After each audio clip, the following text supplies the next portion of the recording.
pelatihan kredensial tenaga kesehatan di rumah sakit. Apa kabar semuanya? Baik. Ya, terima kasih Bapak dan Ibu. Biar kita lebih semangat, kita yel-yel ya Bapak dan Ibu ya. Nanti saya contohkan kalau saya bilang selamat pagi, selalu semangat. Jawabnya ya, Bapak dan Ibu. Apa kabar? Selalu sehat. Ya, Bapak dan Ibu, bisa Bapak dan Ibu?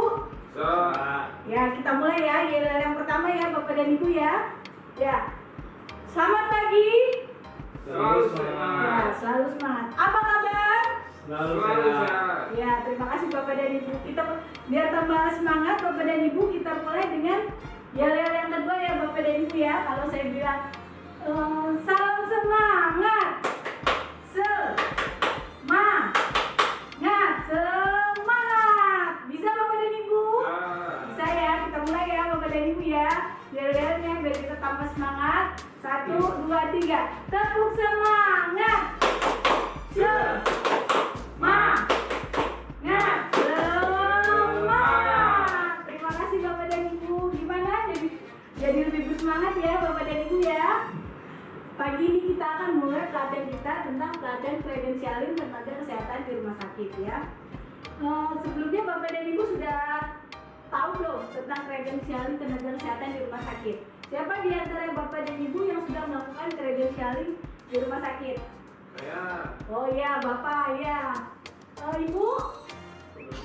Oh iya, kalau Bapak ini, Bapak? Belum. Oh belum, Bapak sudah ada yang bisa, ada yang belum ya. Nanti kita belajar ya Bapak dan Ibu ya di sini. Nanti Bapak dan Ibu akan lebih memahami tentang kredensialin tenaga kesehatan di rumah sakit ya Bapak dan Ibu. Nah, untuk pagi ini saya akan memulai tentang Bapak dan Ibu ya. Jadi buat kita untuk pagi ini, jadi lakukan kebaikan sekecil apapun ya, karena kita tidak akan pernah tahu kebaikan apa yang membawa kita menuju surga. Ini kutipan dari Imam Hasan Al-Basri. Intinya adalah saya berharap nanti kita semua berharap nanti ketika Bapak dan Ibu kembali ke rumah sakit ya, prinsip Bapak dan Ibu bisa mempraktekkan ya, minimal bisa menjelaskan ya Bapak dan Ibu apa sih tentang kredensial tenaga kesehatan nantinya ya, memahami pada tenaga kesehatan lain di rumah sakit ya. Bapak dan Ibu untuk lebih mengenal ya, mengenal kita sama-sama mengenal ya Bapak dan Ibu. Sebelumnya saya perkenalkan diri dulu. Nama saya Titi Amalia. Bapak dan Ibu, saat ini saya bekerja di RSCM ya Bapak dan Ibu. Kebetulan saya bekerja di Komite Tenaga Kesehatan. Jadi kapan saja Bapak dan Ibu mampir ke RSCM boleh menghubungi saya ya, kebetulan di unit Komite Tenaga Kesehatan ya. Saya lulusan dari Magister Fisika Medis Universitas Indonesia. Ini email saya Bapak dan Ibu ya. Jadi kalau Bapak dan Ibu ingin menghubungi saya setelah pelatihan ini silahkan ya Bapak dan Ibu ya. Nah, kembali ke materi kita ya Bapak dan Ibu ya. Sebelumnya saya mau nanya dulu nih, Bapak dan Ibu dari rumah sakit mana? Ya Bapak dari rumah sakit mana Pak? Rumah sakit Kemayoran. Oh, rumah sakit Kemayoran. Kalau boleh tahu, Ibu dari rumah sakit mana Bu? Oh iya, rumah sakit Banten ya. Kalau Bapak dari rumah sakit mana Pak? Oh iya, rumah sakit Wah, jauh juga ya Pak ya. Tapi tetap semangat ya Bapak dan Ibu ya. Nah, di pelatihan ini nanti kita akan belajar tentang sebelumnya saya ingin mengajukan pertanyaan dulu nih ke Bapak dan Ibu. Profesionalisme, kalau ada pertanyaan tentang profesionalisme tenaga kesehatan. Definisinya apa sih menurut Bapak dan Ibu? Silakan yang mau berpendapat Bapak dan Ibu. Ada yang mau berpendapat Bapak dan Ibu? Ya, coba Ibu dulu Bu, silakan Bu. Ya, kalau siapa lagi? Tenaga kesehatan ya, sebelumnya kita di masyarakat pasti ada pertanyaan ya. Sebenarnya tenaga kesehatan yang profesional itu kayak gimana sih Bapak dan Ibu ya? Silakan Bapak dan Ibu yang ingin berpendapat ya, silakan Bu. Ya, ayo ada lagi siapa yang ingin berpendapat ya, silakan Pak. Berkompeten. Ya, berkompeten. Kalau ada lagi yang ingin berpendapat tentang profesionalisme, silakan. Bekerja dalam tangan. Oh iya, under pressure ya Pak. Oke, boleh silakan ya. Ya, kalau tidak ada lagi, saya akan mencoba menjelaskan tentang profesionalisme tenaga kesehatan. Jadi tenaga kesehatan yang profesional itu identik dengan benar ya, seperti yang Bapak Ibu katakan. Mungkin kalau misalnya di rumah sakit harus siap dengan tekanan ya Bapak dan Ibu ya. pasiennya banyak, ada nih dosen sakit kayak gitu. Jadi profesionalisme itu berhubungan juga dengan kompetensi ya Bapak dan Ibu ya, bagaimana seseorang itu bekerja kompeten dan sesuai dengan kewenangannya. Kemudian dia bisa bekerja dengan memberikan yang terbaik, mungkin yang seperti Bapak bilang siap dengan under pressure ya Bapak dan Ibu ya. Kemudian memberikan yang terbaik dan memberikan pelayanan dengan kasih sayang Bapak dan Ibu ya. Kemudian yang terakhir adalah dapat mengajarkan apa yang sudah kita dapat ke junior kita Bapak dan Ibu. Jadi itu salah satunya yang penting. Jadi teach next generation ya, kalau bahasa Jawanya ya, salah bahasa Inggrisnya ya Bapak dan Ibu. Jadi kita mengajarkan ke junior bagaimana pelayanan yang terbaik gitu ya. Itu yang disebut dengan profesionalisme tenaga kesehatan ya. Di pelatihan ini kita akan belajar tentang tujuan pembelajaran kita pada hari ini ya Bapak dan Ibu. Kita harapkan peserta mampu menjelaskan tentang proses credentialing atau menjelaskan credentialing tenaga kesehatan di rumah sakit. Jadi prosesnya seperti apa ya, nanti kita akan belajar Bapak dan Ibu. Kemudian indikator hasil belajarnya ya. Jadi Bapak dan Ibu kami harapkan bisa menjelaskan tentang konsep dasar credentialing tenaga kesehatan di rumah sakit. Kemudian yang kedua adalah menjelaskan credentialing nakes di rumah sakit. Jadi baik mekanismenya seperti apa, alurnya seperti apa ya. Nanti kita akan belajar bersama-sama di sini ya Bapak dan Ibu.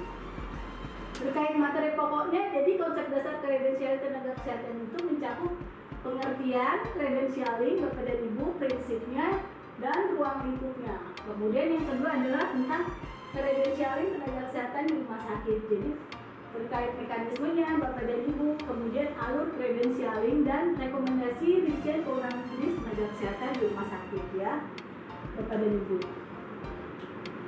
Di pokok pembahasan yang pertama ini kita akan belajar tentang pengertian credentialing dahulu ya Bapak dan Ibu. Apa sih pengertian credentialing, kemudian prinsipnya apa, ruang lingkupnya apa ya Bapak dan Ibu.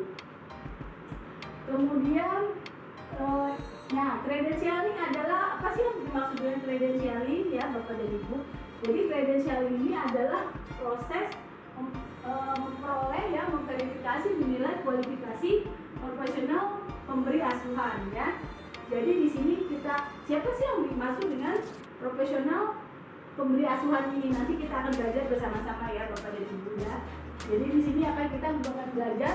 Kemudian tenaga kesehatan itu, apakah tenaga kesehatan layak diberikan kewenangan klinis? Itu yang pertama di pelayanan ya, kewenangan klinis. Kemudian penugasan klinis ya, dalam memberikan pelayanan tertentu di rumah sakit untuk periode tertentu ya Bapak dan Ibu. Nah, proses penilaian terdapat juga proses penilaian ulang yang namanya re-credentialing. Di kredensial ini Bapak dan Ibu ada periode tertentu, jadi masa berlaku dari kredensial ini ya. Surat outputnya adalah surat penugasan klinis ini Bapak dan Ibu. Ini berlakunya standarnya adalah 3 tahun ya. Kemudian setelah 3 tahun nanti tenaga kesehatan akan dilakukan kredensial ulang ya. Metodenya seperti apa? Metodenya macam-macam Bapak dan Ibu. Jadi di kredensial ini ada metode verifikasi dokumen, wawancara, dan ketentuan lain sesuai kebutuhan rumah sakit ya Bapak dan Ibu. Nah, prinsip kredensial. Prinsip kredensial yang pertama adalah keselamatan pasien ya. Bagaimana kita bekerja, tenaga kesehatan bekerja di pelayanan kesehatan dengan mengutamakan keselamatan pasien ya, patient safety. Kemudian setiap tenaga kesehatan harus dilengkapi surat penugasan klinis ya. Jadi berdasarkan standar akreditasi juga, setiap tenaga kesehatan harus punya SPK Bapak dan Ibu. Ya, boleh nggak tenaga kesehatan yang bekerja di pelayanan kesehatan tidak punya SPK? Saat ini udah nggak boleh lagi ya Bapak dan Ibu. Semua yang terkait langsung dengan profesional pemberi asuhan harus punya SPK. Kemudian adanya kesesuaian antara kewenangan dengan kompetensinya ya. Nah, ini adalah ruang lingkup dari tenaga kesehatan ya, yang termasuk dalam profesional pemberi asuhan atau PPA ya Bapak dan Ibu, terkait dengan ruang lingkup di Undang-Undang Nomor 36 Tahun 2014 tentang tenaga kesehatan ya. Jadi Bapak dan Ibu Bapak dan Ibu bisa lihat di sini siapa saja yang termasuk dalam profesional pemberi asuhan pasien ya. Ada radiographer, dietitian ya, apoteker, perawat dan lainnya. Nah, di pokok bahasan kita yang kedua ya, terkait credentialing tenaga kesehatan di rumah sakit, kita akan menjelaskan bagaimana mekanisme credentialing ya. Kemudian alurnya seperti apa, bagaimana rekomendasi ya, proses rekomendasi, kemudian hingga surat penugasan klinis. Kami mengharapkan bahwa setelah nanti Bapak dan Ibu kita jelaskan tentang proses kredensial ini, Bapak dan Ibu akan semakin paham ya Bapak dan Ibu. Nah, ini adalah mekanisme kredensialing Bapak dan Ibu ya, mekanisme kredensial. Jadi dari pemohon mengajukan permohonan untuk kredensial tenaga kesehatan ya dengan melengkapi persyaratan kredensial ya. Apa saja persyaratannya? Salah satunya surat tanda registrasi, surat izin praktek, pelatihan ya, sertifikat kompetensi, kemudian dan dokumen lain yang dibutuhkan sesuai dengan persyaratan kredensial. Kemudian dilakukan kredensialing. Di kredensialing ini akan dilakukan review oleh mitra bestari. Jadi salah satu penentu di kredensial ini adalah peran dari mitra bestari Bapak dan Ibu. Bagaimana seorang tenaga kesehatan akan disetujui kewenangannya secara penuh, sebagian atau disetujui tapi di bawah supervisi Bapak dan Ibu ya, atau justru tidak disetujui karena memang bukan kompetensinya yang bersangkutan ya, dan tidak disetujui karena tidak adanya fasilitas ya. Kemudian dilakukan proses penilaian ya, jadi di sini nanti akan diberikan proses penilaian dan rekomendasi terhadap permohonan dari tenaga kesehatan yang bersangkutan ya. Kita lanjut ya Bapak dan Ibu, dan ini adalah alur kredensial ya Bapak dan Ibu, alur kredensial tenaga kesehatan di rumah sakit. Secara rinci bahwa tenaga kesehatan ini mengajukan permohonan ke direktur utama ya. Kemudian dari direktur utama ini akan memposisikan ke komite tenaga kesehatan ya. Dari komite tenaga kesehatan ini akan dilakukan proses kredensial ya. Di sini kalau Bapak dan Ibu lihat di sini ada peran dari mitra bestari ya Bapak dan Ibu. Akan mereview, akan mengkaji terkait kesesuaian kompetensi dan kewenangan Bapak dan Ibu ya di rumah sakit. Hingga terbit rekomendasi dari komite ya yang ditujukan kepada direktur utama ya.